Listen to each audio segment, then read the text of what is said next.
بسم الله الرحمن الرحيم. طه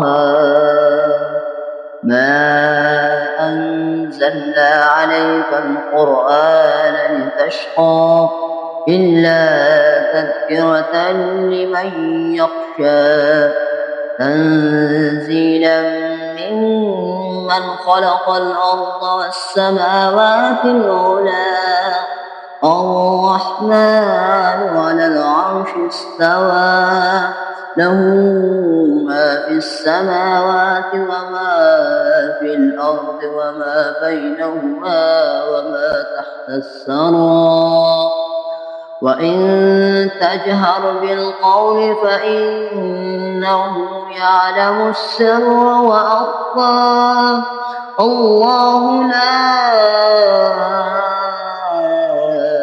إله إلا هو له الأسماء الحسنى.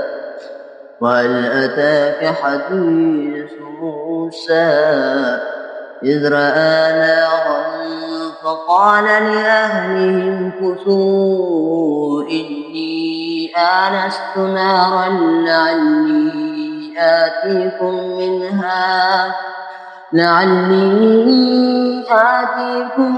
منها بقبس أو أجد على النار هدى.